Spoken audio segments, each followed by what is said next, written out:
Just preparing to live stream.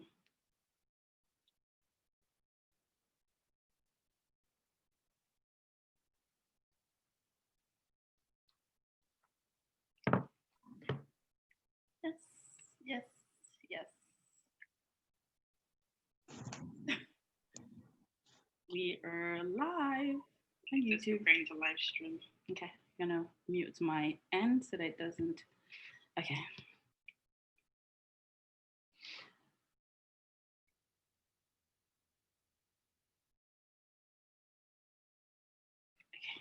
Fix here.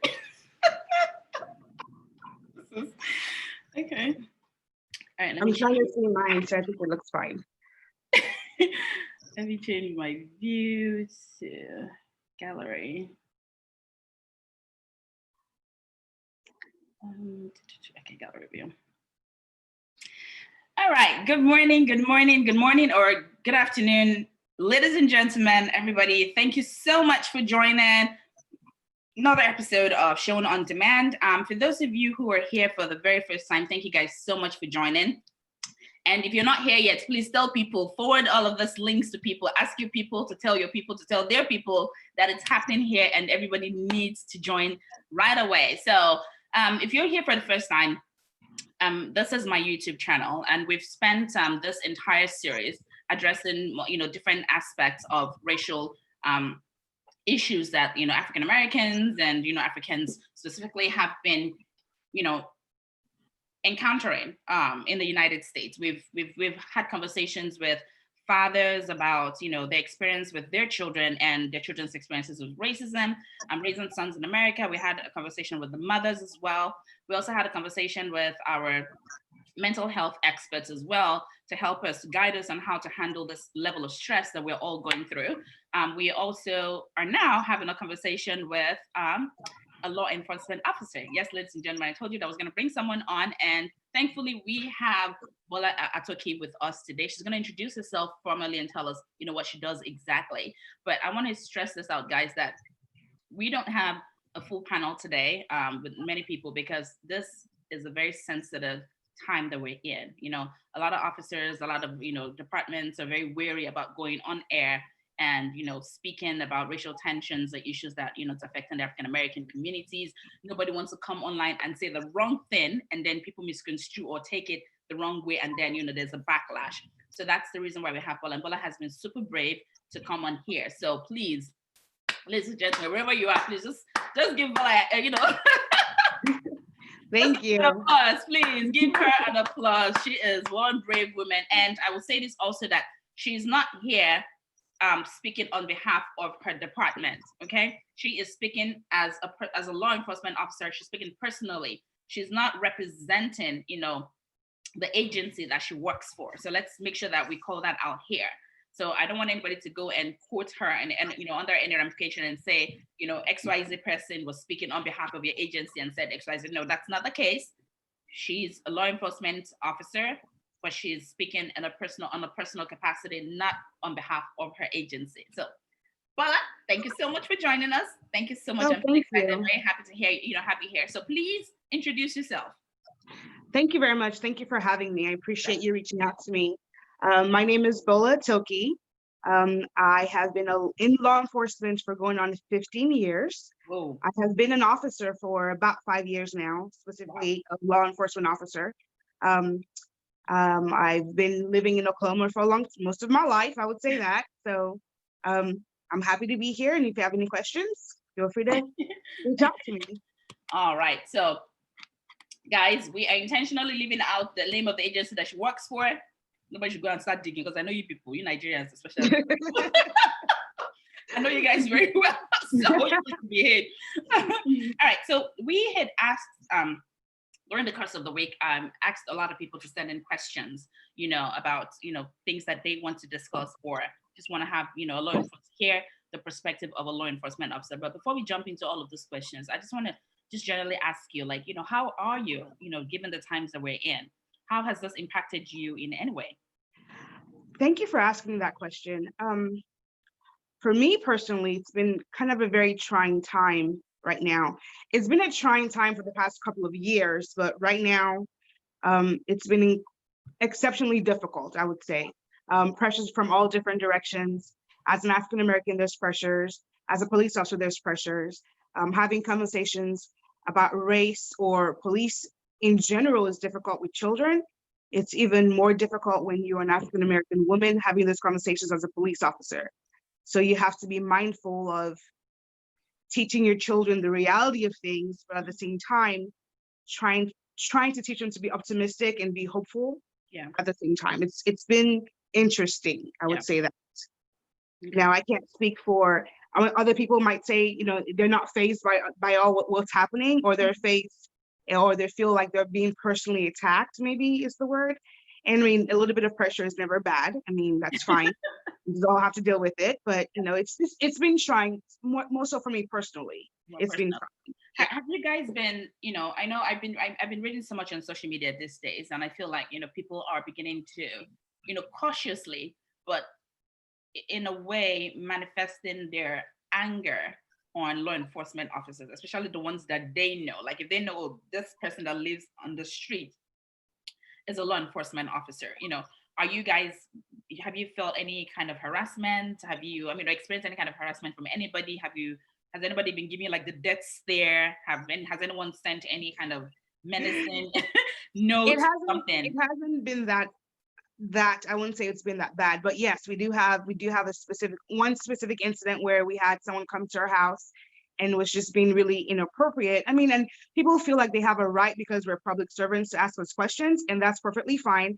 I have no problem with asking questions or addressing issues that need to be addressed, in a public setting. Yeah. But when you now come to my house, or because you feel you live on my street and start talking to my kids, that's a problem. Yeah. But you have to be cautious, because at the same time, they're out there and they view you're representing, in that moment, you're representing the agency, you're representing all law enforcement officers. Yeah. So every single interaction with them becomes, if it goes bad, it's like all officers ...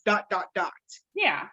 Yeah. And nobody's gonna say, and I can imagine that no one is gonna say, oh, this happened at your house, while you were off duty or something. It's kind of like whatever your reactions are, whatever you say, however way you handle it, it's going to be kind of connotated and attached to the fact that you are representing in some way your office. You know what I mean? I think maybe it was on your Facebook page. No, it wasn't on your Facebook page. I think I was reading somebody else's Facebook page, and it was a police officer, and and it was just like banter between people. And I believe somebody was saying, oh, if he was saying just about the same thing about, people coming up to him, in the parking lot, people coming to his house, to basically harass him, leaving all kinds of notes at his doorstep and everything. And I think one of the comments from one of the maybe Facebook friends or whatever, I don't know if it's just a troll, but it was like, oh, that if I was an officer, I would literally be walking around my property, armed, and be ready to pop up at anybody's, at any time or something. Do you feel that way? Do you feel like you need to be more now than ever before? Do you feel like you need to be extra guarded? Do you feel like you need to have your weapon at reach? Do you feel secure in any way? Do you feel threatened just even being in your home? I have never felt that way till recently. And I feel the reason why is because, again, I am mature enough and old enough to take criticism and take insults from everybody. Yeah. What I'm not used to, again, because I'm not a new mother, I've been a mother for a couple of years, okay, but I'm not expecting people to come to my kids and start questioning them. Yeah. That is, to me, is a violation on many levels that, as a mother, it makes me more alarmed. Again, having a newborn, I do feel the need to, and I guess it could be, we can say it's hormones or in general, or just maybe confidence. My senses are a little heightened where I feel I need to patrol my property a little bit more. I'm just extra cautious allowing my kids to walk to the mailbox, because again, mailboxes, it's no longer, the property lines are defined. You can talk to somebody from the street from my mailbox, and that's okay, but it's not okay for you to ever talk to my kids, especially when they're not in danger. Like, no. And then at the same time, talk to my kids about, hey, this is what's happening. You need to be aware that when people are asking you certain questions, you need to know the things you can or cannot say. So yes, I do feel more so now than ever before to protect myself. I try not to be the person that says you always feel like you have to have your gun on you. I'm an advocate of having your own gun. Every single person should have it. Every single woman should have it. You need to learn to use it. I'm a big fan of that. But I've never necessarily wanted to have that around my kids all the time, because I want them to be free and happy and have good, I don't want to have the conversation with them all the time. Yeah. But yeah, I do feel that, yes. And I do understand people that feel that all the time. Yes.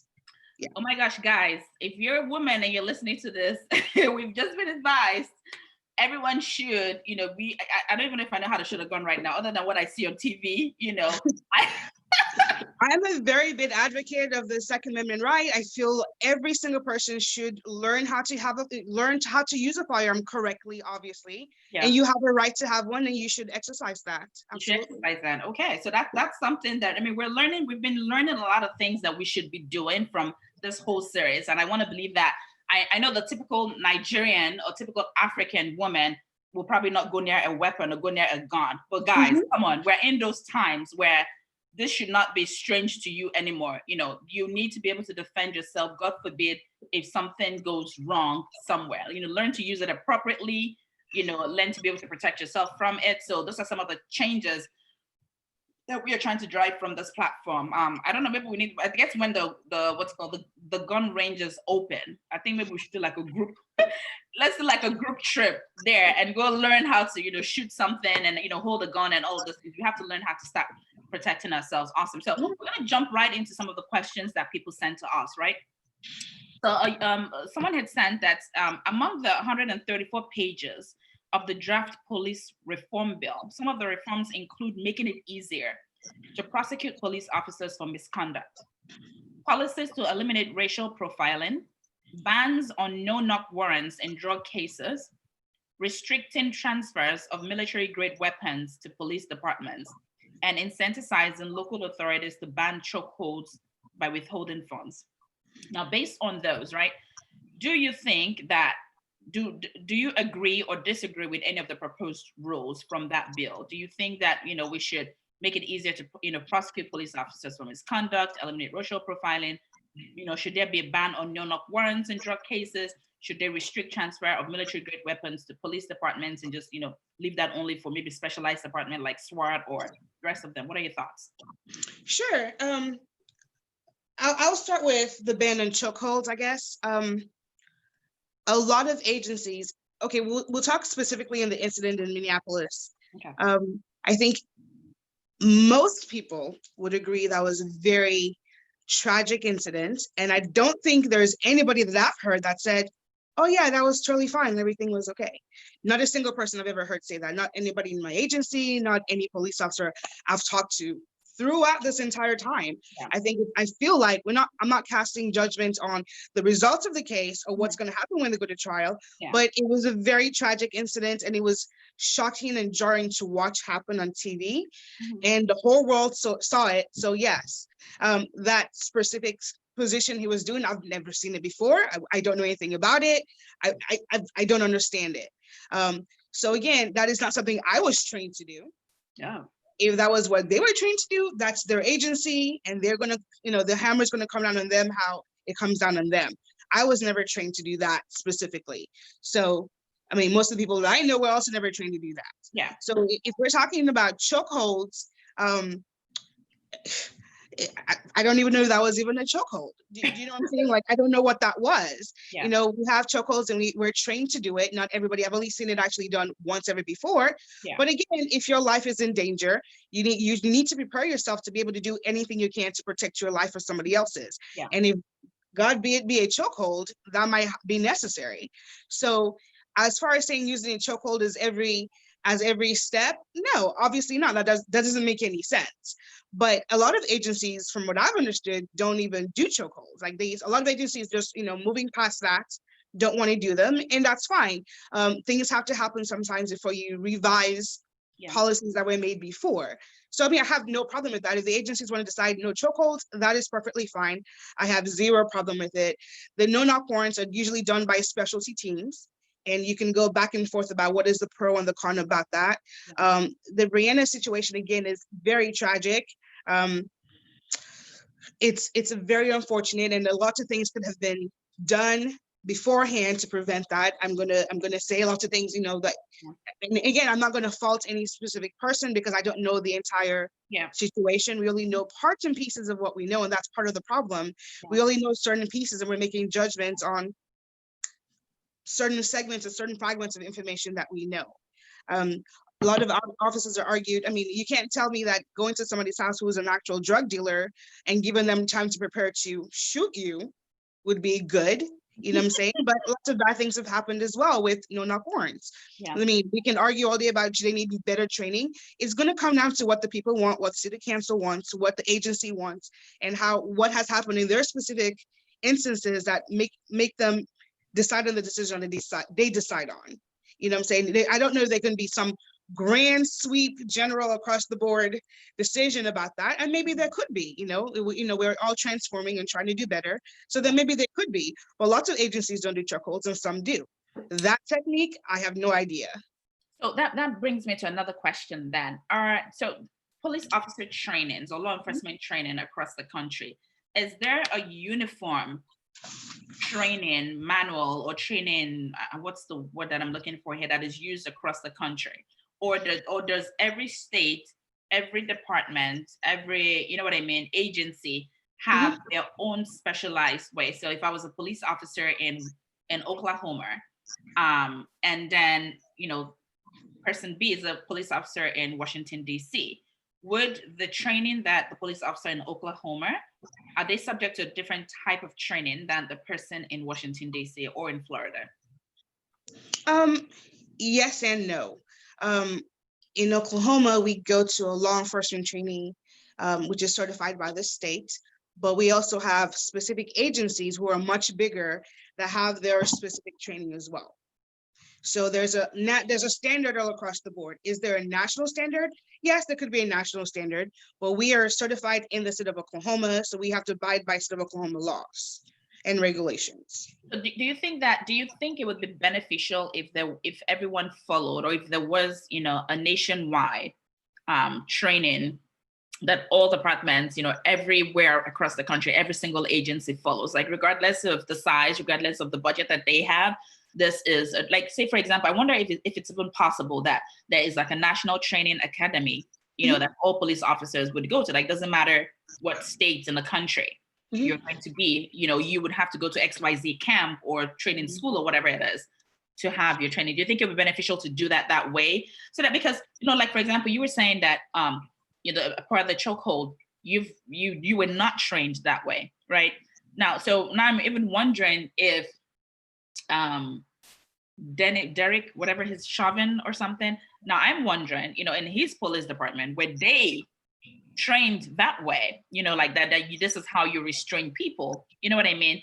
And I'm wondering if it's beneficial if we are able to speak from one voice and say, well, this is the norm, or this is a training that every single police officer has received across the country.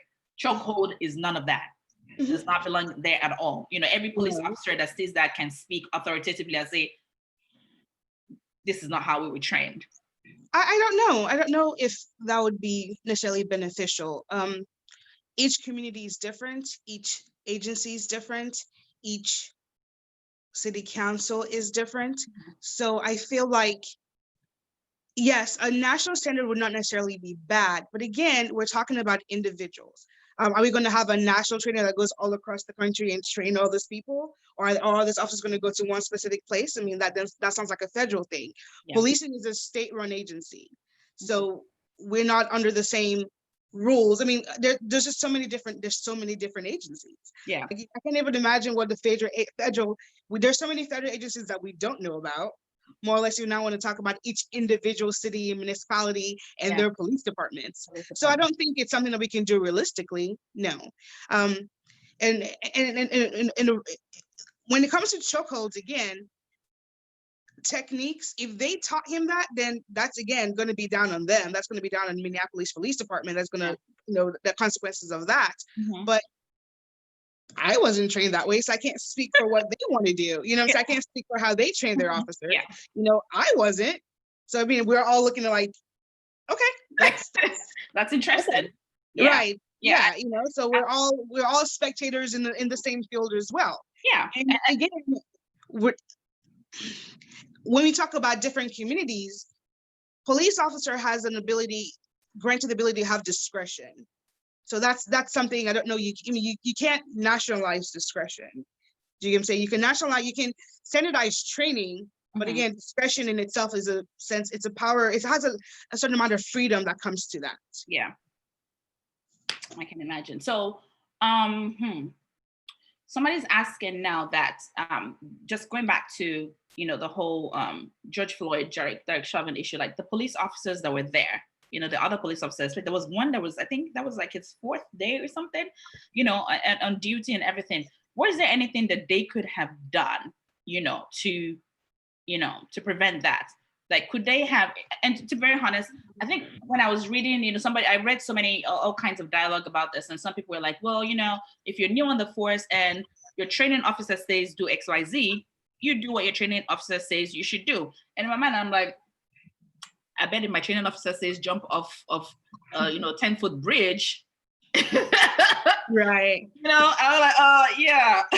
Can we check with the superior? Who's can we call headquarters or something? Make sure that I literally am supposed to kill myself just because I'm training. Like, I feel like we can pick and choose what we want to say. Superior or a training officer said we should do, and we should do. You know what I mean? Absolutely. I feel like, and I keep asking and questioning myself, like, okay, if I was the one, would I try to forcefully, push him off of him? You know what I mean? Like, how do you just stay there? Watching this, and I want to feel like a part of them told them, a part of them was like, this is not right in any way. But I don't know if it was fear. I don't know if they were afraid. I have no idea what it is. You know what I mean? That made them. I think you definitely, your words right now, just exactly how you're saying it is probably what they were feeling in the moment. You know what I'm saying? It's like, I'm in training. What do I do? What do I say? There are consequences for every behavior. Again, one of the they're trying to make it, I guess, standardized across the board, that officer has a duty to respond if you see another officer doing something wrong. Yeah. And that way there isn't any kind of hammer or any kind of, repercussions that comes to the officer. Yeah. So, that's fantastic. But again, peer pressure is a very hard thing, and it's not specific to policing at all. It's specific to human nature in general. When you are in a position and you are working and you see people who are higher than you, or people who are supposed to be training you doing things, you feel you want to, or you make yourself believe that what's happening is okay. Yeah. Or you want to believe that, and you may even believe that everything's fine because this person is higher than you. They know what they're doing. You want to trust the faith. You want to have faith in this person. So it would be difficult in any regular situation. Like, I've been in just a regular fight on the street, and everybody's standing there just watching the fight, and nobody's responding to anything. So in general, people are not really motivated to do things when things are happening. In general, people tend to just kind of stand back and try not to be involved, or try to remove themselves. I don't know if that's a fight or flight response kind of thing, or they're just not that invested in helping people in general. So I can say that, and again, the police officer has an oath. You're trying to rise above those regular feelings and trying to be hero and trying to be, looking at, serve the public, or serve, be a public servant. Yeah. So in general, that's a hard thing to do. When you have peer pressure, people who are above you, or people who are supposed to be training you, doing decisions, it's hard. I can tell you that it's hard. I've experienced that as a supervisor. I've seen that happen to other people, and it's like, the only thing I can tell you that can probably solve that problem would be experience, and you can't buy that. You can't buy experience. You kind of have to, absolutely. When something bad happens, it sticks in your mind and you move forward, and you never ever forget it after that. So I can imagine. So, all right. So one of the things we've been hearing a lot about lately has been, defund the police. Defund the police. And I feel like, I'm not sure, I feel like everybody has like a different idea or different understanding of what defund the police is and what people are asking for. So what exactly is defund the police? And do you agree that we should, or do you disagree? And why do you agree, or why do you disagree? Or what are your suggestions, or what would you think would be the better plan instead? I remember the first time I actually heard defund the police, and it was, I remember thinking, what? I mean, I was really shocked by it because, again, I heard it and I heard it along the lines of, therefore, we must abolish the police. So, again, I didn't hear it from a group of people who were advocating for specific change. The change we're wanting was to abolish the police. And I'm just remember thinking, oh, okay, so what are you going to do when XXX happens? Who are you going to call when this happens? Yeah. Now, after further educating myself and taking the time to really observe or read what their platform is or what they're actually asking for, I mean, I would be an advocate for it to a certain point. There's different segments. There's the reform part, there's the defund part, there's the transformation part, and there's the abolish the police part. There's different, they're just like people like everybody else. There's different extremists to every single thing.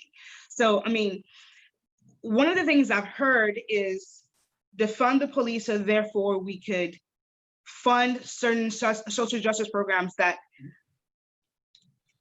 can be needed instead of having to call the police. Yeah. Sure. I mean, police have a very, very difficult job. It's a very stressful job. And people don't really understand that because I think that they don't have in many options. Yeah. If that's the word. So yes, it would be nice if somebody was having some kind of crisis, suicide crisis, and comes out, and the police doesn't necessarily have to come to someone trying to commit suicide. I mean, what is the police going to do in that instance? Yeah. Would it be great for mental health to come out there? Mm-hmm. Maybe alongside police? Absolutely. Anything to help police do police job, and all these other programs do police job. Police have to handle suicide, marriage counseling, homelessness, drug addiction. They have to be specialized in all these things that are, so broad. And even though these people are wonderful people, the expectation is they have to be great 100% at every single thing that they do is unrealistic. A regular person doesn't have to be trained at marriage counseling and how to prevent someone from committing suicide, and they don't have to do all those things, but police officers are expected to, and that is a very difficult job. Do we have wonderful people who can always do that? Sure. I've met very few people who can manage to do all those things and bake cookies all at the same time, but that cannot be the rule. I mean, we have specialized people for specialized things for those reasons. Yeah. I mean, if you go to your doctor, and your doctor is your family doctor, and you need a specific thing for dermatology, they'll refer you to a dermatologist. Yeah. They'll refer you to specialties. Having officers right now, they've defunded so many other programs, and the catch-all is police officer. Mm-hmm. Like, something happens, what are we gonna do? Call the police, because that's the first instinct, because you want a hero, you want someone to save you. But it's a lot of pressure for one person or two people to come into the scene and handle all these things that are happening. That's a lot of expectation. So again, I think for me, how I put it is, if you're trying to push to fund the police, then that's fine.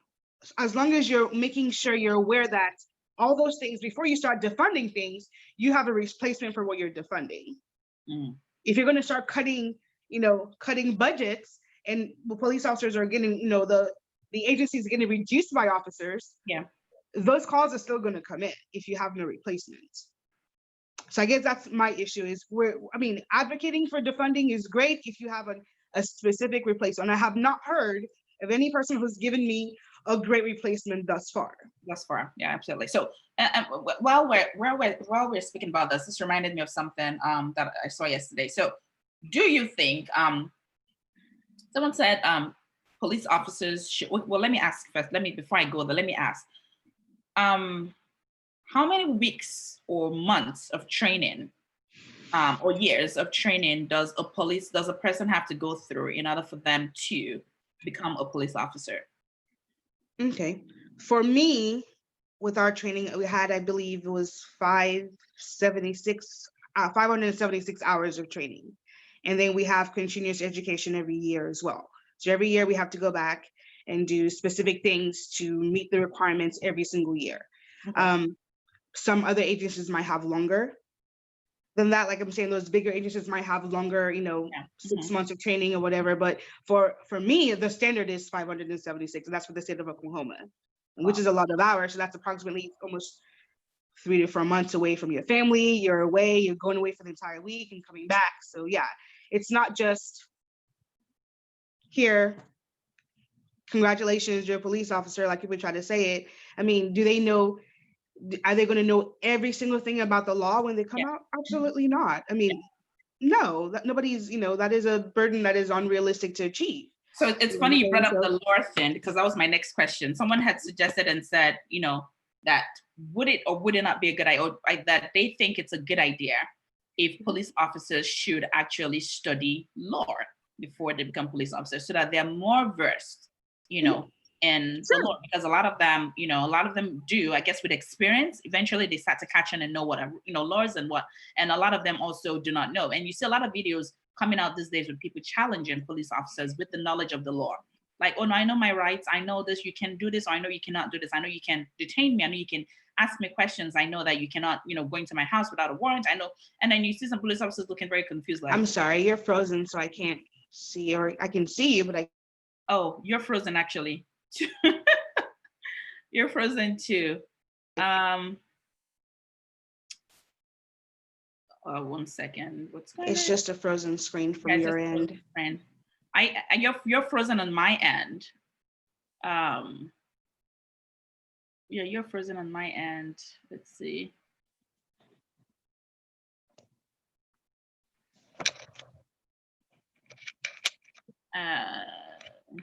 One second, guys. We are having a little technical difficulty. I'm not sure why it's that way. Okay, can you do me a favor? Can you exit out and then come back in? Let's see what happens. Okay. Okay, you are muted. All right, so I'm gonna remove you from the call. Please just dial back in again, okay? Oh, never mind.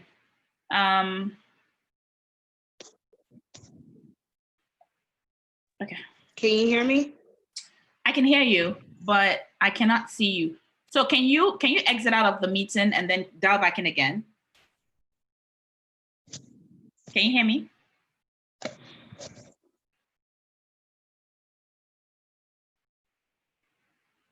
Okay. Sorry about that, guys. She is coming back. In the meantime, my makeup skills getting better, guys. Okay, I know that's why we're not here. That's not why we're here, but okay. All right, so she's coming back in. Let's see.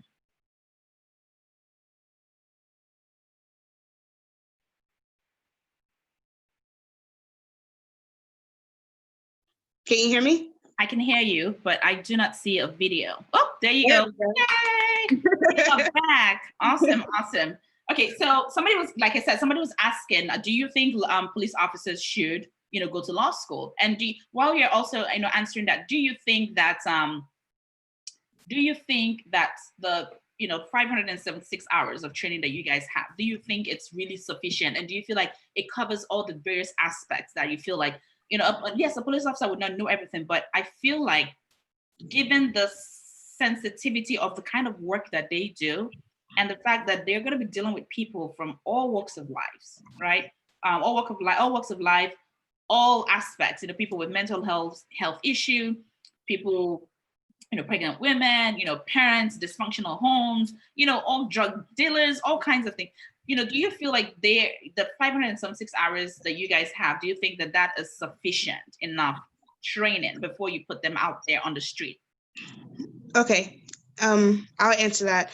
Do we feel like the hours that lawyers have is sufficient for everything they're going to deal with? Do we feel that doctors get all the training they're going to get with all the hours that they are required to do in medical school? Do we feel that teachers get all the things that they get with the amount of training that they have? Mm-hmm. I don't know. Can you just argue that all of them need better training? Sure, absolutely. Do they need more hours? Do I need to be a gynecologist so that I can learn how to give birth to children because I'm in a situation where a lady's pregnant and I have to do everything I can to save her? Yeah. Sure, it'd be great if I had that skill. Yeah. Fantastic. But that again is an unrealistic expectations. We're asking police officers to do it's not specific to just one thing. We're asking police officers to be the first step to all different kinds of problems.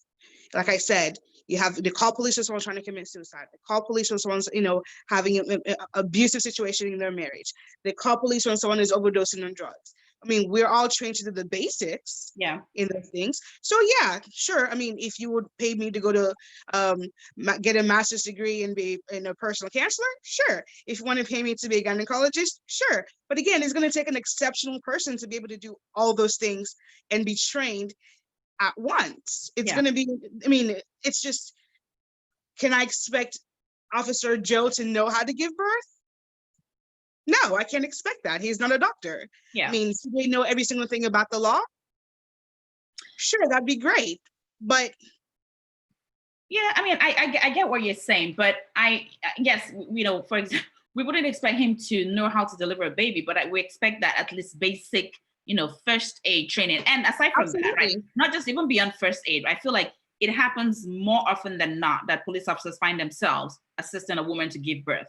So certain things, you know, of course, we're not expecting them to be fully trained like a gynecologist would. But I think what we're just trying to say is like the number of hours that are put in. You know, you can't compare, you know, 3-4 months or 5 months of training with somebody who trained for 8 years. The amount of knowledge, you know, would be absolutely different. But just thinking, like, do you feel like the 3, 4, 5 months of training, like, you feel like it's adequate enough for, you know, for someone to have enough knowledge and ability to go out there to handle all those things? Like, do you think it should be probably a year at the minimum, or maybe even 2 years, you know, get like an equivalent of an associate's degree somewhat, you know what I mean? So that you have, because again, we're talking about people's lives here.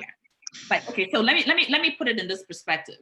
Do you think that the amount of people who are killed by police officers, do you think if there was more money invested in training police officers, and do you think more money invested in training officers, more time allocated for training, like, you know, police officers spend more hours in training, like you got to go to like a 2-year police academy or something and graduate, you know, before you can be out there on the force?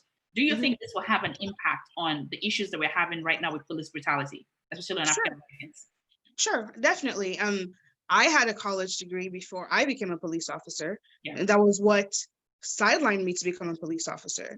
So again, there might be some agencies that require maybe a minimum of 2 years for, you know, before they can apply for, you know, to be police officers. There's some agencies that have incentives for officers that are college educated.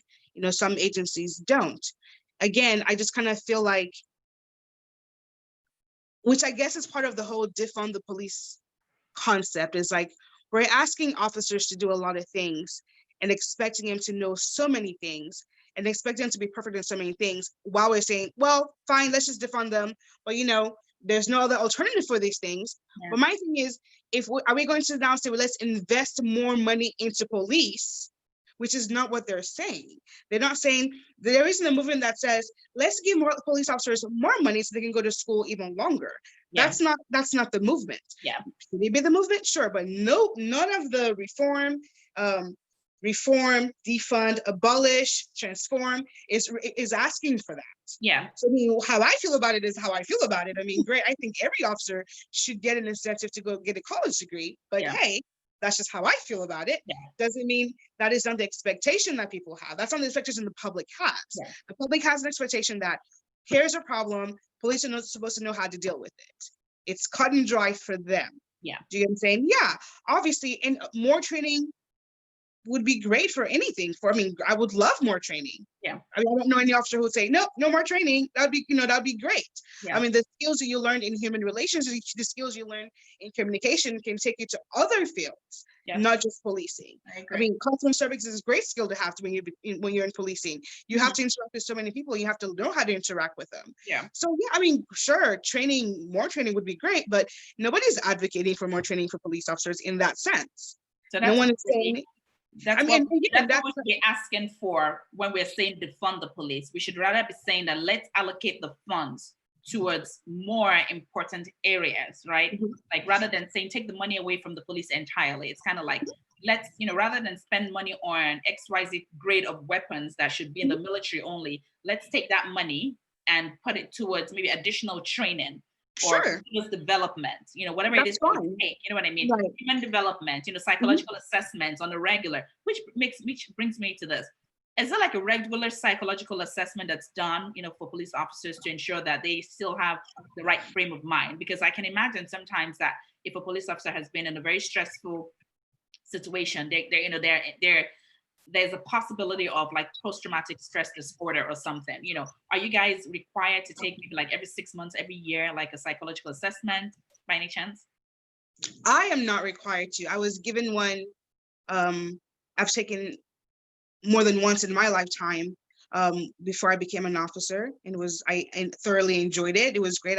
We take the test and we get to sit down with someone and discuss our results, and you get to learn a lot of things about yourself that you didn't even know that could be caught in a test. So yes, do I think every agent should do that? Absolutely. Do I think it catches everything? No. I mean, if we're talking about, we can discuss all day about all the different kind of trainings we can do, and I love trainings. I love to do them. I think they're beneficial to everybody. Yeah. But again, you can't, there's a problem, I would say, if we're talking about people making bad decisions out of preconceived ideas that they already have about other people. That's not a training specific problem. Yeah. That's an American problem, I would say. We have an American problem that, that's part of who we are in this country, that no matter what job or what field you go into, it's going to be there. Now, unfortunately or fortunately, officers, again, are given the power of discretion. Not our first interaction doesn't have to be, this is a law, this is how it applied every single time. The officer can has the ability to make to make a decision based on how they feel. Yeah. And that is a very powerful tool. A lot of people don't have that ability to have discretion. Yeah. So again, training is a big aspect of it, but you can't change people who are not good. You can't change people who have impure hearts, if I would say is the right word. I mean, it's harder to train somebody who has biases, but their fear in their mind is legitimate. Their issues are legitimate. If they're really scared in a situation, I mean, I may not be scared in that situation, but am I going to criticize and cookie cutter you all day while you were scared in that situation? I can't. Your fears are legitimate, just like my fears are legitimate. So that being said, I don't know, again, if training is always good. Better hiring practices would be probably just as significant as training.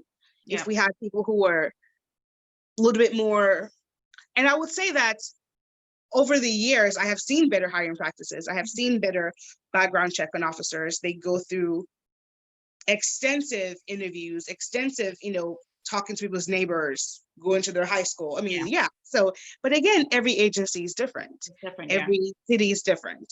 So we're basically saying that we can focus a lot on ensuring we don't even bring in the bad eggs in the first place, right? If we don't bring in the bad eggs, we wouldn't have to spend so much money trying to train them, because you cannot really, some of those trainings are not effective for somebody who is wired that way, to be prejudiced or to be racist or to just be a mean-spirited. So I'm with you totally on that one. So what is the minimum right now that for someone who wants to become a police officer? Is it you have to be a high school graduate, or do you have to have had some college experience, or what is the minimum to apply?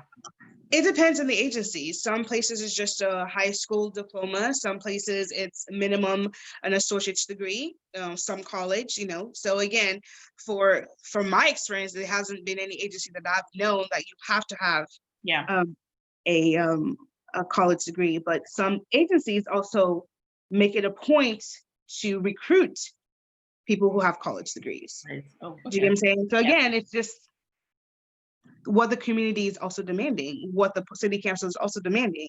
There's a little politics that's involved in what you're looking for in a police officer. So it's not, go ahead. So you're saying that we as the people basically have some say in this, like we can make this demands of some of this policies for our local. I mean, absolutely. That's what we're doing now. That's what this whole defund the police is. The people in that community, Minneapolis is very unique. It's a very, it's not like any other place. They had a very tragic incident. The whole world saw it. And they had histories of having a lot of problems, and the public is going, we're going to disband the police department and do something that's different. Yeah. So again, the public is going to demand what they demand, and if they don't demand that, they don't demand that. If they want the public says we want all of our officers to have college degrees. Yeah, sure. Are you going to probably find fewer police officers? You probably are, because again, If you have a college degree, you have debt, so you want to pay bills. So then you're going to have to pay certain people a lot more. So again, there's a lot of, it's more than just saying, oh, okay, so here's a police officer. There's a lot of different aspects that go into that, and decisions that get made for how officers get paid and what the public wants and what the city wants. Yeah.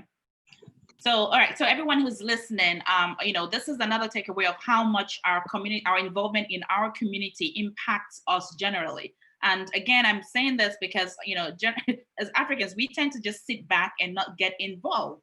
It's not our country, so to speak. I just want to, make some money, build my house, in Ghana and Cameroon and Nigeria, and then hopefully go retire there. And then America can live on with their problems. I think that's the notion of a lot of people. But you guys have to understand that this is our home.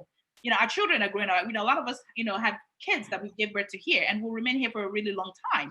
And so this is just a reminder of the fact that we have to be the advocates of the change that we want.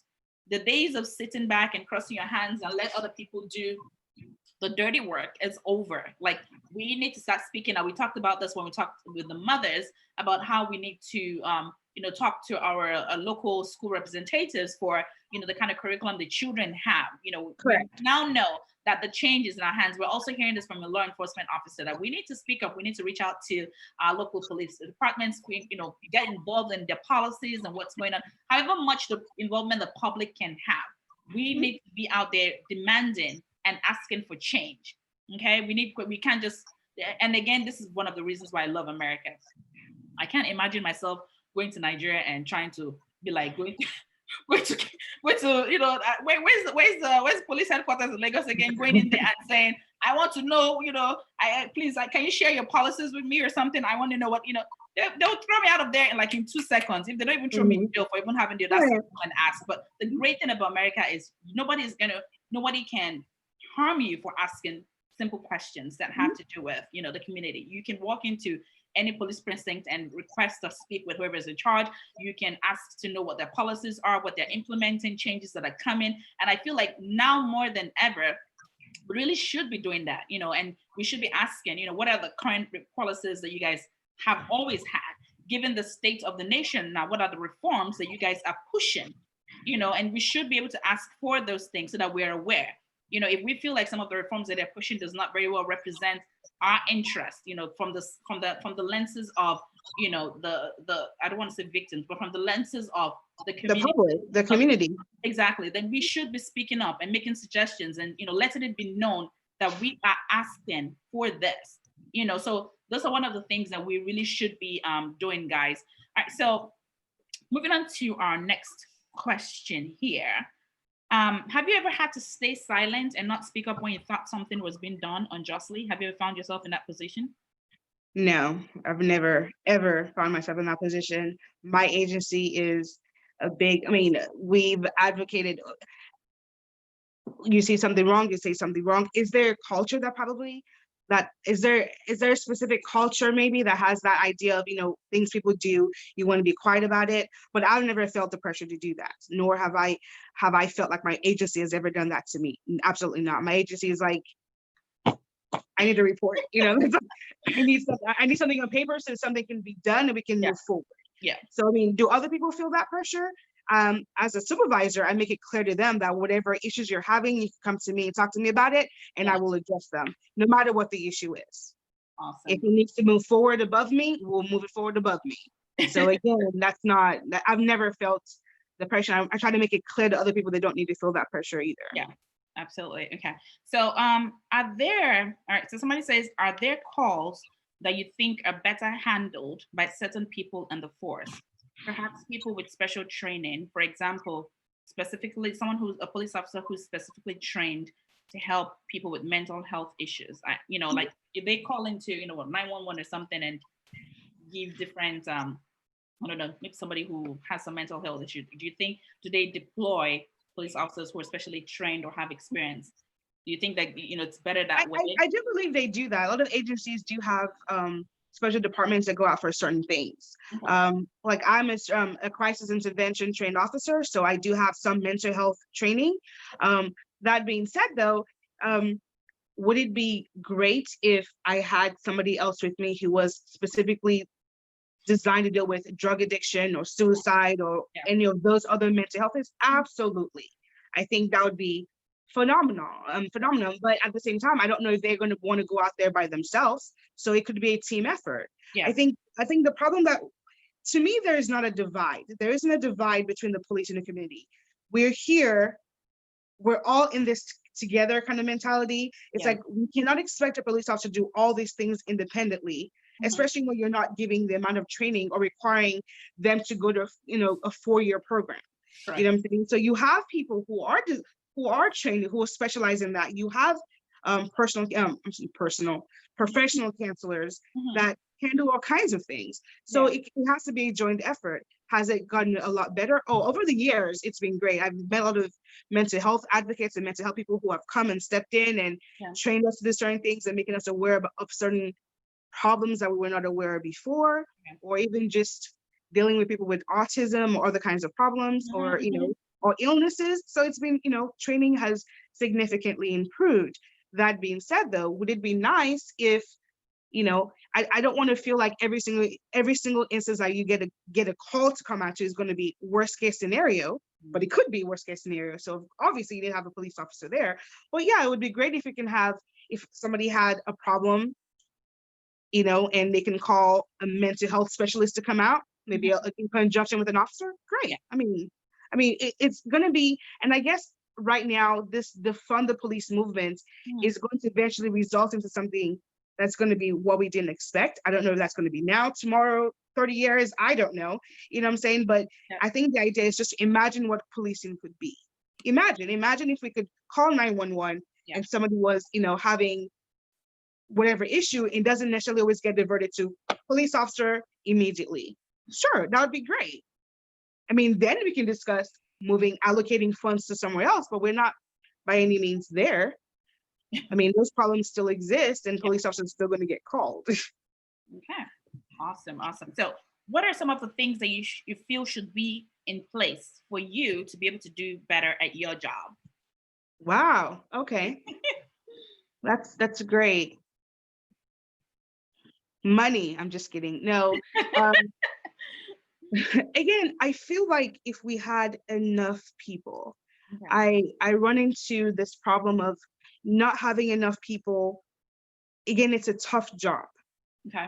And I guess maybe money, maybe money does tie into that. Maybe if better pay would, be, I'm not going to be like, oh, we should defund, but I'm like, these are people that are getting paid to do a job. Do they need better pay? Absolutely. I'm not going to not advocate for better pay for me or anybody that works with me. Yeah. So yes, but for me, I've noticed we have a staffing problem.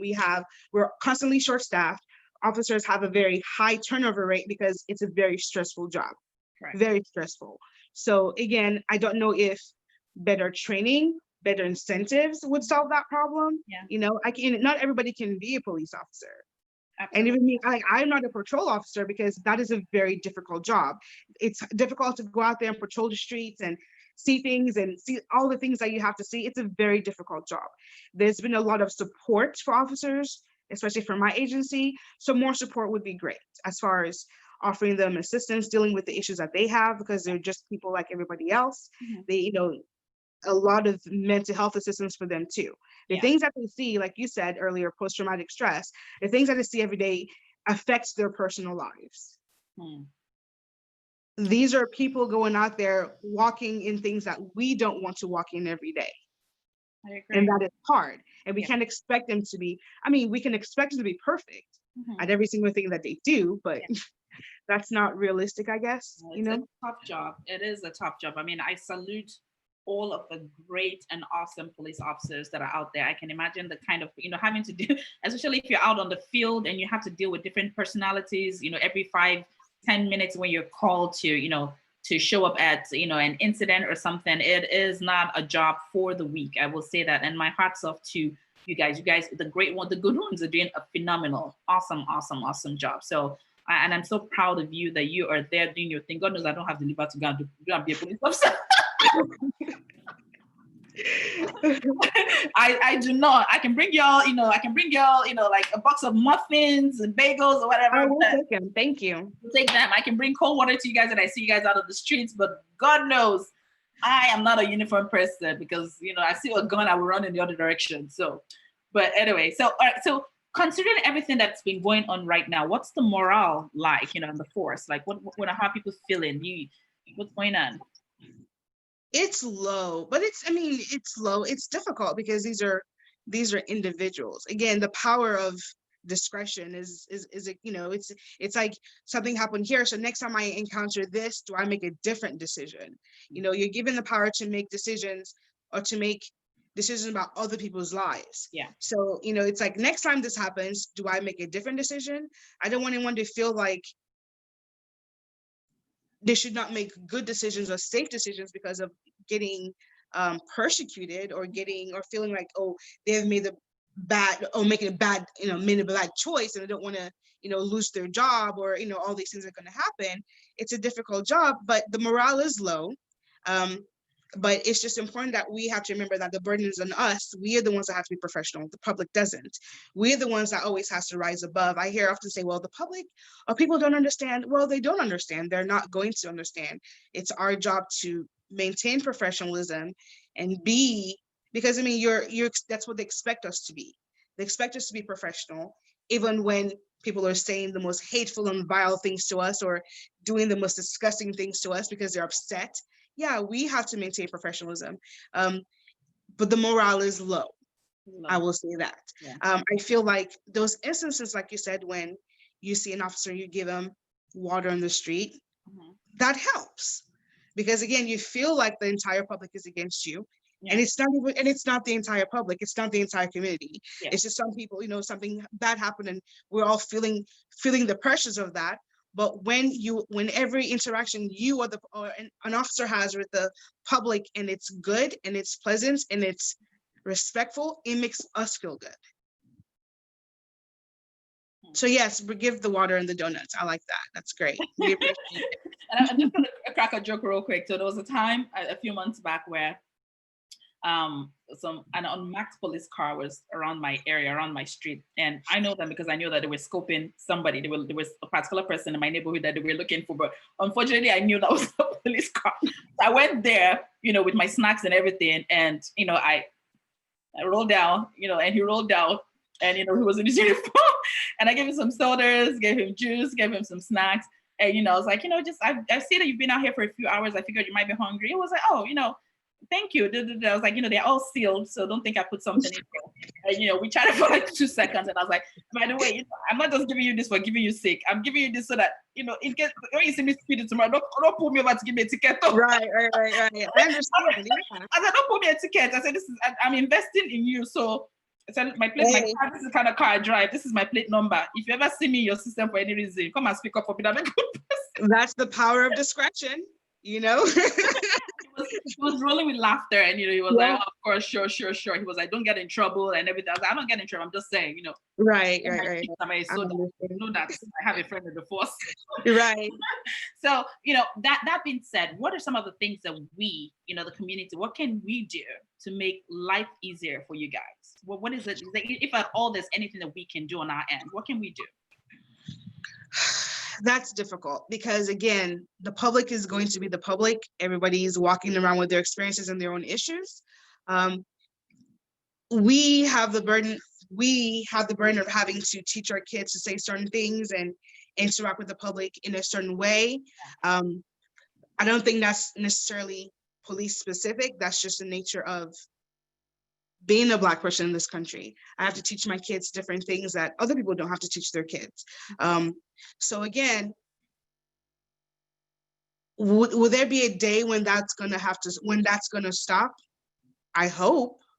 I would like to believe that, but again, the public should understand that officers are just trying to do. Oh, I'm sorry, it's noon here, so the alarm's going off. The officers are trying to do their job. They're trying to make it every day, I don't feel there's some kind of agenda out there to do certain things. Do you get what I'm saying? Yeah. It's just decisions are being made, and sometimes they're awful decisions. And so I don't want we should all be respectful to each other. Maybe that's the word. If you get pulled over, maybe cursing out the officer might not be the best idea. I'm just saying, I mean, I'm with you on that one. I'm with you on that one. You got to be respectful. Yeah. No matter what you think, no matter if you feel you're within your rights, even if you feel like you cannot identify you're wrong, like you didn't speed, you were below the speed limit, you don't have a broken tail light to your knowledge, you are not wanted anywhere, there's no reason to, when you roll down the window and they're like, "Can I have your license?" And there's no reason to be aggressive or what I mean, or rude and all of that. Not that's ever stopped any of them from doing what they want to do anyway, but we just have to do our part. I'm all about self-responsibility and making sure we're doing what we need to do. Correct. You know what I mean? Just be respectful to each other. We're interacting with each other in the same way you interact with everybody else. And obviously that interaction would be more pleasant if we respected, had mutual respect in general for each other. Yeah. Awesome. Great. So we have a caller. Hello, good morning. Sorry, good afternoon. Thank you for dialing in. Afternoon. How are you doing? Hi. We're doing well. Hi. Who are you speaking with? Speaking of Bukola. Bukola, we were expecting you. How are you doing? Hi, Miss Bola. How are you? I think I'm met fine. her How are you? Yes. Good, thank you. Yes, I met her before. Well, thank you so much for all you're doing. I really appreciate it. Like Shane said, it is not. It's not an easy job. It's not something anyone can sign up for. Right. So thank you. So kudos to you and being a mom and being on the front lines there. I just wanted to allude to the point of them being well prepared for the job. Like you said, being a police officer, you never know what you're going to encounter. Like you say, it's a domestic issue. You show up there and there's some crazy person there. It could be in a school system. So it goes back to maybe advocating more for screening process before they go into the force.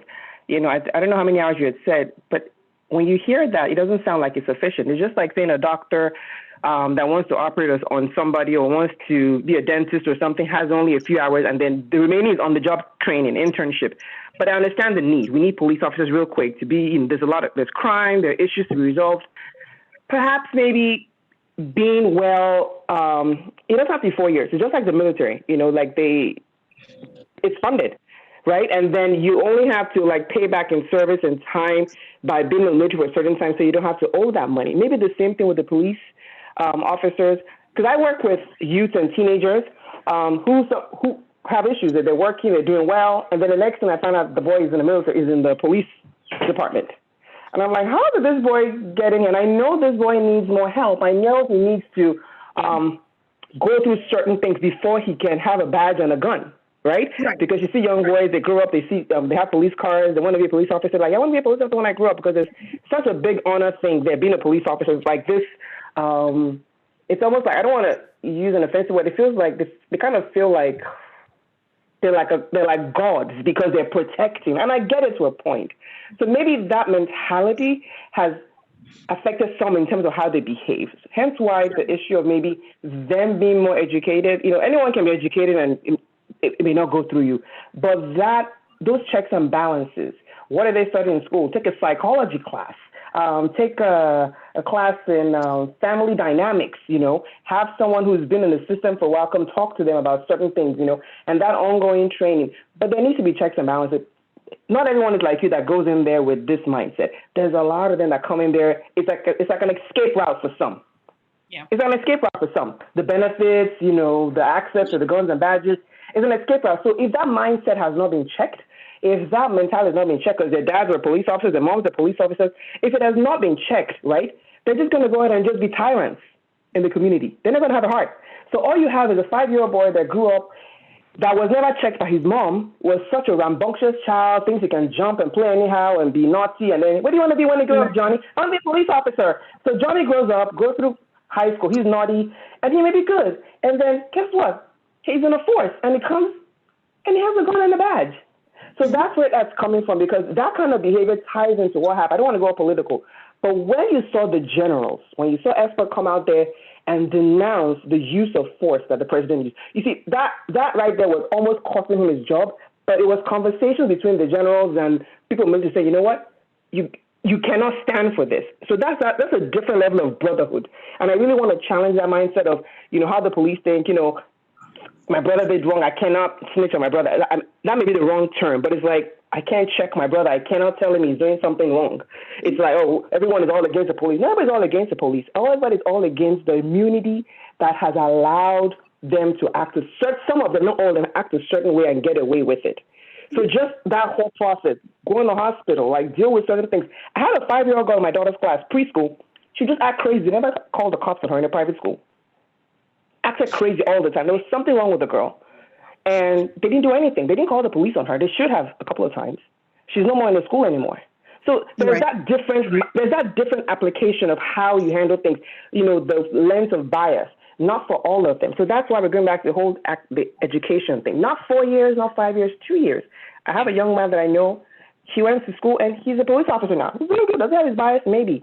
But that's where that comes, that delineation. I wouldn't want someone who's only been to school, who didn't go to school and say, I'm a good cardiologist. I can operate on your heart. No, back up. Where's your experience? Where's your training? Who did you train under? It takes a while. What have you done? What is your background? Same thing. And I know, like this police job is not easy. I cannot do it. The mental impact, what you see on a daily basis. And I've seen many police officers do many great things in terms of starting nonprofits because they go into homes and they see they have to take a child out of a home and the child has nothing. So they start new things. So that, just to tie it all back, that's why we're saying they need to go back to some kind of educational, some kind of program. Yeah. Anybody can join the force, right? I don't think that's acceptable. If you're going to hold a weapon and you have to meet people on a daily basis, it's a lot of pressure on the police. Like you said, it's a lot of pressure on you guys. If you're not equipped with that. Once again, thank you so much. Pray for your daily. I appreciate all you're doing, and have a great day. Thank you, Buki. Oh, thank you. I appreciate you. Thank you. Thank you. And I don't disagree with her by any means. I mean, like we discussed, again, community pressure is what the community itself wants. Again, advocate for training and just recruiting and hiring. It's like, we need to do, we're the gatekeepers of who we want into this field. So if you have people who look a certain way or act a certain way, you're going to get those kinds of people. The more people come into that field, the more minorities come into that field, the more educated people come into that field, that changes. So again, I went into the field when I didn't have a degree. I stayed in the field and got a degree in the field and proceeded further. So, you can say that's a testament to who I am as a person. But I can tell you how much that has benefited me as an individual and in my profession. So yes, if you ask me, should all officers have a 2-year degree? Sure, maybe. If the public demands that, sure. Some agencies do, some agencies don't. It's just specific. I agree. Thank you so much. All right, we have one more caller, 2690. That's the last 4 digits of your number. Thank you so much for dialing in and holding on. Can you tell us your name, please? And please tell us something. I cannot tell you my name, but I'm sure you guys know the voice. Hey, sister. Oh, thanks for broadcasting my name. Anyways, hey, Baller, I've always been proud of you, and I always applaud your knowledge and your energy. You've always been that person, I go to whenever, I have something to, think through. And I know we argue a lot. And the cool thing about, arguing with you is the fact that we're not, trying to win the argument, but, being open-minded about what we're actually, trying to understand. And, I've always, cherished you and your husband, especially when I see you guys in uniform and understanding what you guys have to deal with on a daily basis. Not very many people understand, the people management perspective of policing. And having had an exposure to those, front-end challenges, not only in management, but also, in the military and all that kind of stuff, I could understand, the post-traumatic syndrome that could, bring into each police officer's family. And, understanding that is key to the community, understanding, that you guys respond to different things different situations that you may not necessarily be prepared for. And then after dealing with all that, you still have to go back home and, deal with your individual families, with parenting and all that kind of stuff. So you guys are amazing. You guys, are doing, amazing stuff. And I hope, everyone recognizes that. Yeah. To move further, right, this conversation stemmed up from, the brutality, police brutality, especially against people of color. Yeah. Mm-hmm. Do you think most of this is systemic, right? Especially when officers are pressured to convict people of color, and even the judges that are supposed to be adjudicating the law, right? Adjudicate the law between white and people of color differently. Someone being caught with a particular situation, if you look at it from both spectrum, they would give a person of color 6 to 10 years, while they, allow a white person to go to counseling. Mm-hmm. And is this, kind of like an incentive, for police officers to behave badly when they know that, they kind of gain some scores, especially when they're treating people of color badly against, the police department's rules and regulation. And, all they do get is, a slap on the hand. Okay, you're going to go on paid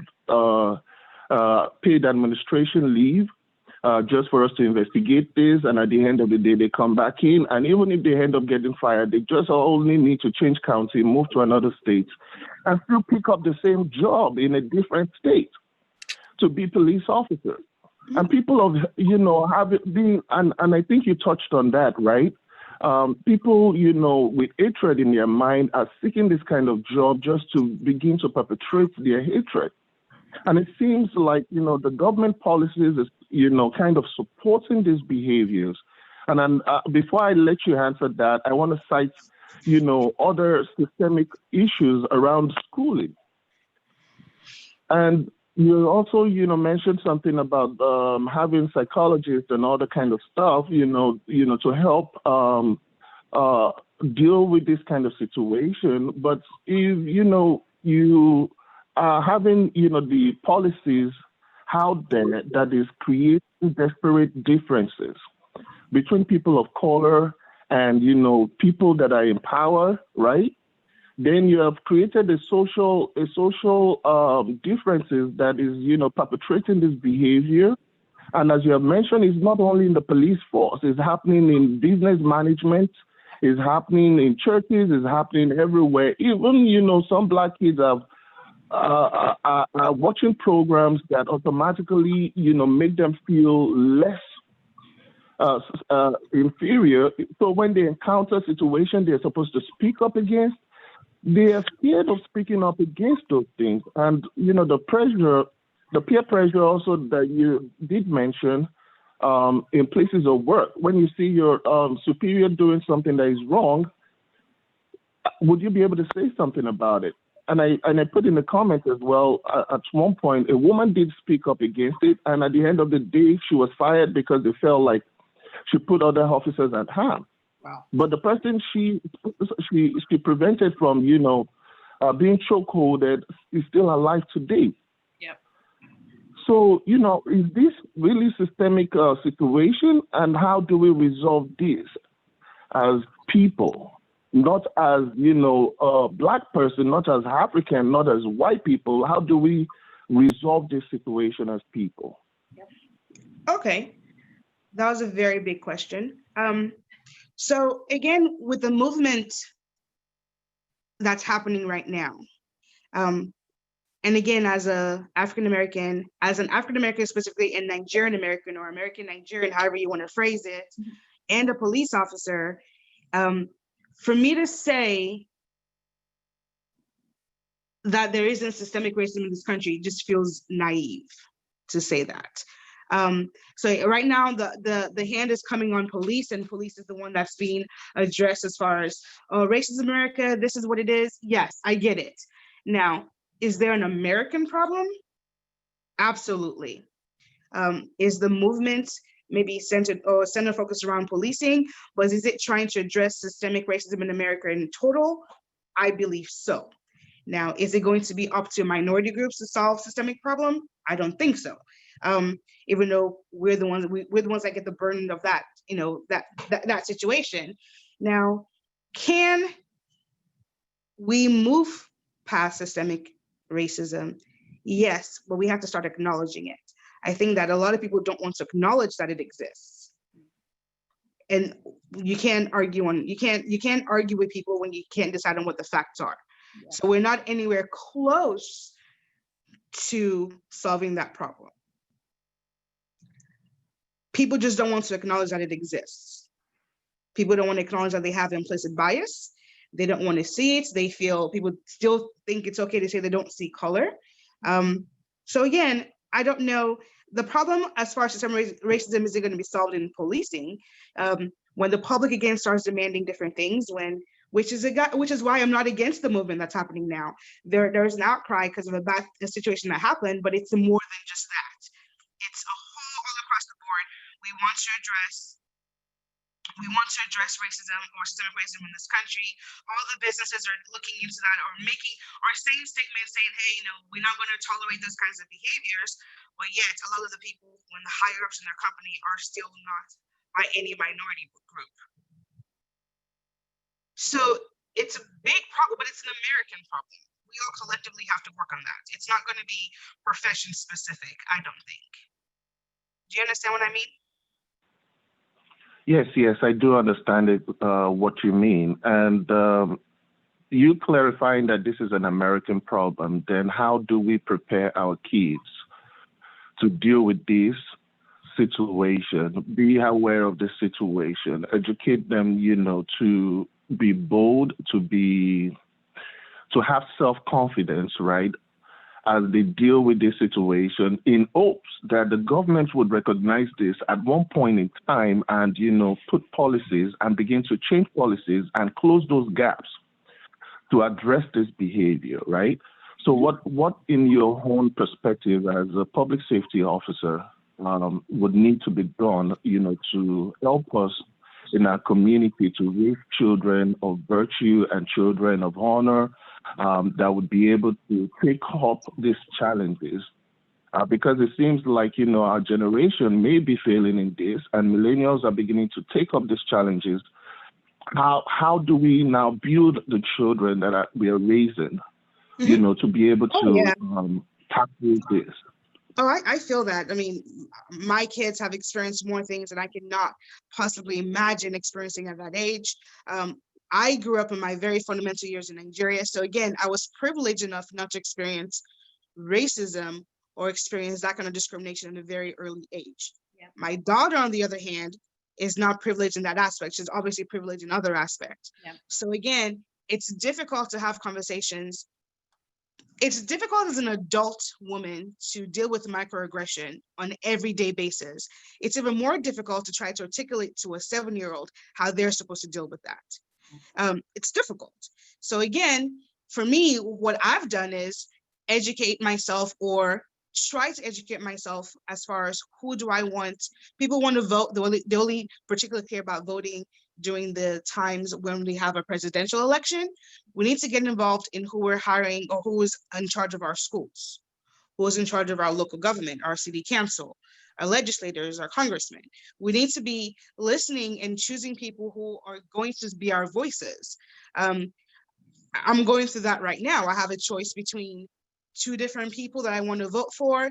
One of them is not, one of them doesn't say anything about anything. The other one is saying very vocal and very advocate about things that concern me and my children. So obviously, I took the steps to research those people. I'm going to give my support to the one that is going to advocate for my voice and my children's voice. So again, taking the time to get involved in your local elections, run for office, run for more than one office, try. I feel like we're just still in a point where, especially Africans, because again, we talk about Black Americans in this country as meaning just people who are Black in this country, when predominantly a lot of us are also just not from this country. Some of us are from Nigeria or from a different African country, and we're part of this community as well. We tend to sit on the sidelines. I've noticed that. Yeah. For whatever reasons we are, maybe because we feel our name holds us back, because I felt that way, that my name holds me back a lot, or, you know, and it probably does. Yeah. But at the same time, we have to try to move beyond that. We need to get over the fear of not winning. The fear of, I'm going to try something and I might have to lose. That is something that I feel like we hold on to. If I do this and it doesn't come out the way that I want it, then it prevents us from taking any step further, you know? So because you even made a point to that earlier about having just me on the show and, you know, oh, I'm going to cancel it. They're like, nope, just push through. Yep. That's great. That takes courage. Not everybody's courage is like that. We have to try to push through. If you know if you know there's a position open in your local area for whatever school board, whatever city council, try, push, advocate our kids to try. All the experiences that my child is going through now that I never experienced, hopefully that's going to inspire her to do something great one day. But it also has to deal with me pushing her in that direction. We just can't sit on the sidelines anymore. We can't. I agree. We cannot. We definitely cannot. We have to do more, guys. So awesome. Thank you so much. So Rhew TV. One more thing. Okay. I'm sorry. So yeah, thanks for that statement. I think I would have to start thinking of running for office. But one thing that I realized, as you know, the methods that I've seen friends and everyone kind of use is to move their family into a white neighborhood that is well properly a school that is well properly funded, right?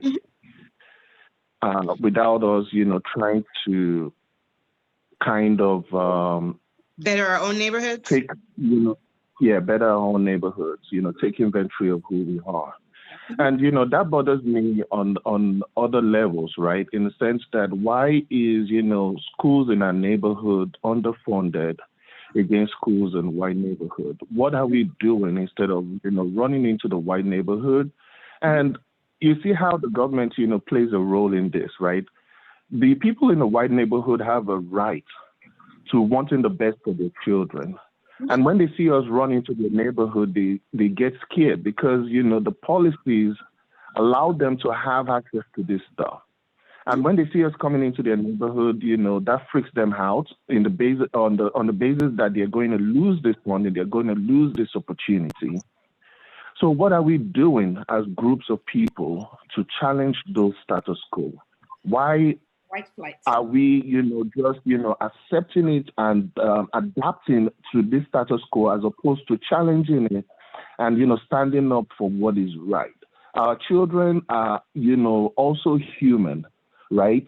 The schools should be funded the same way. The programs that you have in the white, you know, predominant environment should also be afforded of the Black, you know, community. And perhaps, you know, this education will give us an opportunity to also have a seat at the table. It will also give, you know, us an opportunity to be able to change the narratives. But, you know, how do we begin to examine this? And, you know, I just wanted to lead us into that conversation and get off the call. Thanks for your time. I really enjoyed this conversation. Thank you, Yemi. So I feel like that conversation might be something that we would need, like our local politicians and local community leaders to kind of answer. I think right off the bat, the first thing that comes into my head is, you know, one of the reasons why we have this white flight, and I don't blame people for wanting better for their children. All of this boils down to the economic power of Black people and African Americans, right? The good schools that you're seeing in good neighborhoods, right? The reason they're there is because of the tax brackets. And for example, in Maryland, you know, Howard County is known to have, you know, one of the best school systems here in Maryland, you know, alongside Montgomery County, well, some parts of Montgomery County. Now, if you look at the people at Howard County, look at the property values at Howard County, like it's, you know, probably almost even the double of what they are in PG County, right? And why can people that can afford to live in Howard County, it's because they have higher earning power. You know what I mean? They are earning more money. Okay. So it boils down to that. You make more money, you can move into neighborhoods where, there is, the houses are better, they're bigger, there's more funding for the schools. And the reason there's more funding for the school is because the taxes are higher. I can't even begin to compare the taxes I pay in PG County with the taxes the people who live in Howard County pay. Or people who live, you know what I mean, in certain cities in Montgomery County. Say, for example, you live in Poolsville or you live in Potomac or something, the taxes on that end are entirely different. And the reason they can fund all of those schools also because of that tax bracket. So this brings us back to the power where we also have to empower ourselves to put ourselves up there, our economic power. We need to start doing more to ensure that our Black people are coming out of poverty. It is no longer an excuse to remain there and say, oh, I didn't go to school or I didn't go to college because I lived in a poor neighborhood. There are people in the poor neighborhoods who went to college. You can walk to a library. So there's so many excuses this day, but we have to find ways to ensure that we have that economic advantage in order to be able to afford and build our own communities without the need to even fly, run to the white neighborhoods, right? You know what I mean? And then they are running from, when you come over there, they run because they don't want to be, which is called the white flight. For those who don't know what that is, then they run and move to another community on its own. So we need to start thinking of ways that we're, empowering ourselves, buy Black, ladies and gentlemen. Start buying Black, start patronizing Black businesses. At the same time, if you're a Black business owner, please don't, your prices should not be too expensive, please. That's one, because I'm very, I'll tell you a classic example. So we follow our local cities. I'm part of my local cities on Facebook page, and they post a lot of things about restaurants, especially during this COVID period, just to support local businesses that are still open. And, one of the businesses that people kept spotlighting was a local pop and shop, like ice cream, smoothie store. So I'm like, okay, the pictures look very nice. I'll take my son, take my goddaughter one day, we'll go there. So we went there one day, we went to get ice, we got the three of us, right? We got one smoothie, I got a smoothie and the kids got ice cream, got shakes. And I think for the three, medium size, we paid like $25 or something. And my son, those one of my son knows he would talk. As soon as we opened that, he was like, whoo, we could have gone to Chick-fil-A. Like, if we had gone to Chick-fil-A, we would have gotten 3 meals with 3 shakes for that price. And that knocked me off because I'm like, I'm trying to support you, but $28 for 3 shakes, are we serious right now? I paid for it, of course, but am I going back there tomorrow? No, at least not yet, Yeah. But yeah, buying Black doesn't mean buying cheap, but you still have to be competitive. You have to be competitive, yeah. So I get it. And I mean, again, I understand what this caller was speaking about as far as the white flight. Well, then again, we also have to understand why the policies are the way that they are. We have to understand about redlining and how certain areas were designated for certain things and how Black people were given higher interest rates to prevent them from moving to certain areas. You have to understand about how housing policies have discriminated against people of color. Yeah. So again, this goes back to advocating or voting for people who are going to push for African-American history the correct way in schools. Or we need to actually make that a serious thing. Are we going to be teaching our kids about African-American history, so depending on the schools to teach them about African-American history? Yeah. That is something, I don't know if we can, as a community, make that decision or individually make that decision. I have to teach my kids about African-American history. I'm not depending on the schools to teach them that. Would it be nice if I could? Sure, but we all have to do what we can do wherever we can do it. Wherever we are, wherever place we're at, we have to do our best. But that is a big issue. I mean, big issue.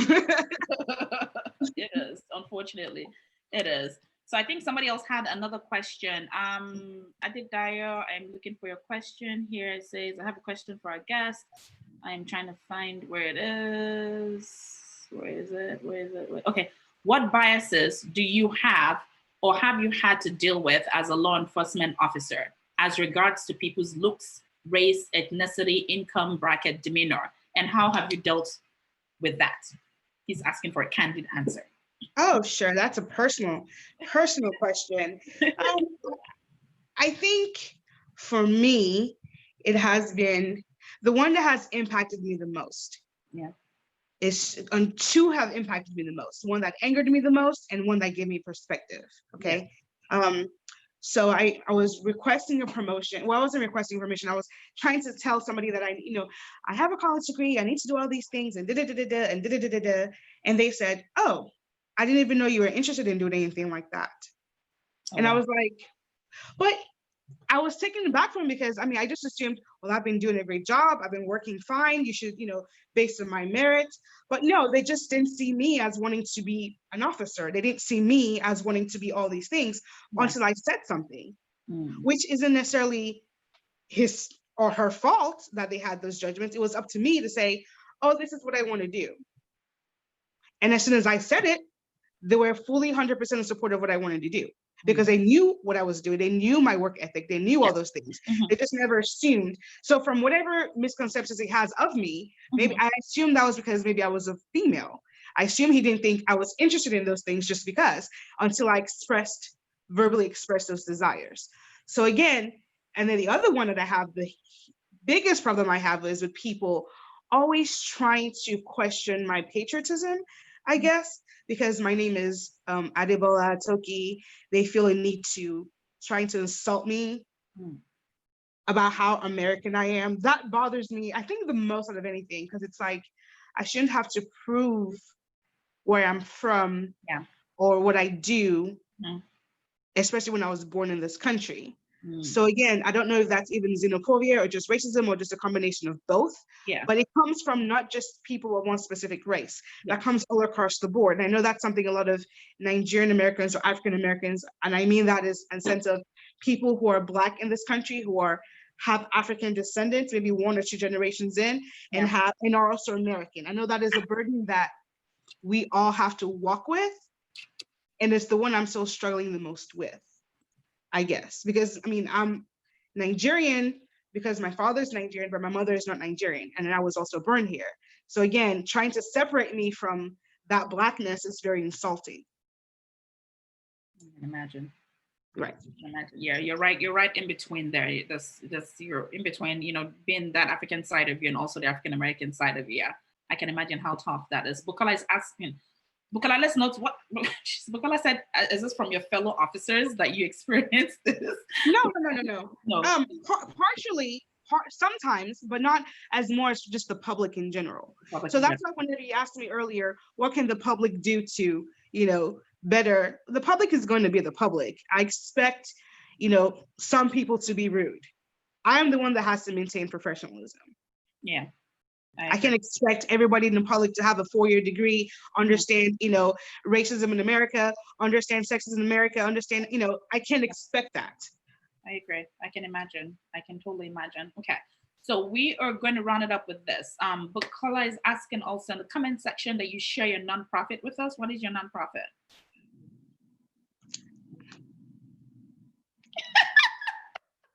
Look at left, right, and center. Yeah.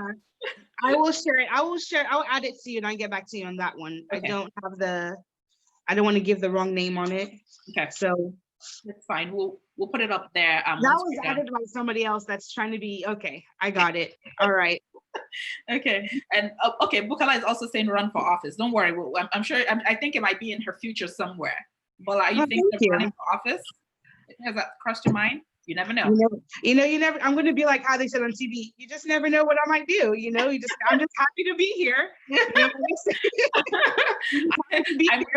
I'm with you on that one. I think you should, and we'll support however that we can. And guys, I'm going to run for office too, even though nobody ever takes me serious. But hey, I'm just playing. I'm not running for office. Hey, put it out there. Put it into existence. I will be here, pushing and helping our people, get to push their agenda and get to where they want to get to generally. So I want to say thank you, guys. We are 1 hour and a half in. You see how these conversations happen? And 2 hours, we could literally be here. So we are 1.5 hours in. We have to let our guests go because guess what, guys? She is a new mom. She has a 2-month-old baby. So yeah. And she took the time, to sit with us for 1.5 hours. So she definitely needs to go, take care of baby and the rest of the family. And Paula, we're so thankful, very grateful that you've taken the time to be here today. Thank you, and I wish you continued success, in your career in law enforcement. If you decide to run for office, we will be here to support you every way that we can. Now, ladies and gentlemen, please make sure that you've hit the like button and you're subscribing to this channel. We have one more edition for this series, and then we'll wrap up the series about racism in America. The next one is going to be next week, Saturday. It's just the last one, guys. And we are going to be featuring our college students. We are going to be talking to our college students and just, have a dialogue with them on what they're experiencing. A lot of you have children who are starting college in September. So you guys need to know what exactly to expect and how to better prepare your children. Start having the conversations about what they might be experiencing and how to handle the situations when they get to college, because they're not going to call you and say, and ask you to come and fight for them in school when they're experiencing any kind of racial bias, if they do. So we need to learn the experiences of our current college students, what they've gone through, what they're experiencing, how they've handled things. And if possible, if we can even have the parents calling to share their experiences with us, that would be awesome. So we'll do this next week, Saturday, and it will be a wrap for this series, okay? And then I'm going to take a break for like a week or two before we come back with a whole new series again that is going to be, somebody said we need one with politicians. See, you guys, this is how we started. We're supposed to have two episodes of this thing. We are 6 episodes in, I think, 5 episodes in at this point. So we need politicians. Oh, Father Lord God, help me. So we'll see.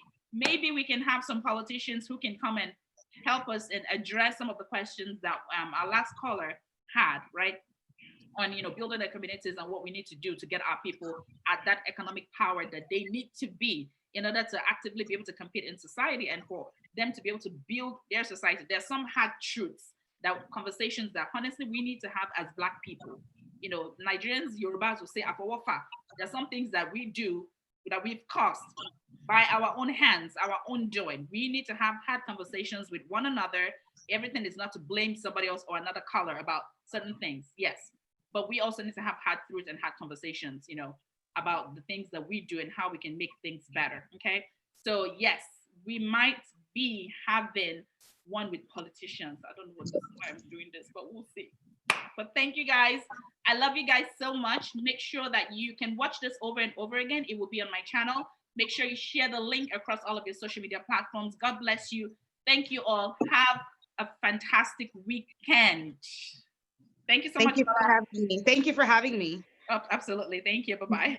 Bye.